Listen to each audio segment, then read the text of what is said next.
అందరికీ నమస్కారం. ఈరోజు సుధామ శతకంలోని 7వ పద్యం.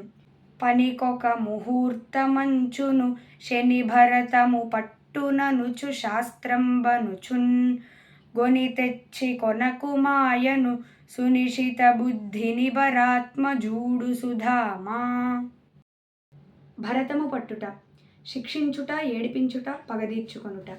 పనికి ఒక ముహూర్తము అంచున. ఒక్కొక్క పని ప్రారంభించుటకు ఒక్కొక్క ముహూర్తం ఉన్నది.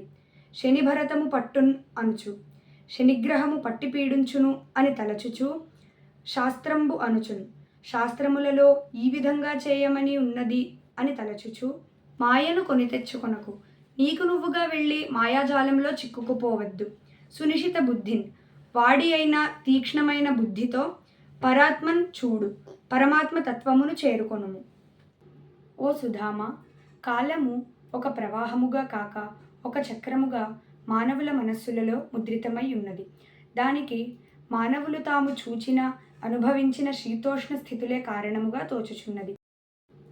మానవులు కాలనిర్ణయమనే జ్యోతిష్యానుమాన శాస్త్రమును పరిమిత భావి ప్రయోజనార్థమై వినియోగించుకొను మాయకు బానిసలై భ్రాంతి మనస్కులై ఉందురు. కానీ అట్టి మాయా ప్రభావమునకు లోనుగాక సునిశిత బుద్ధితో మానవులు పరమాత్మ తత్వమును గ్రహించుటకు ప్రయత్నింపవలసి ఉన్నది. ఇది ఈ పద్యం యొక్క భావం.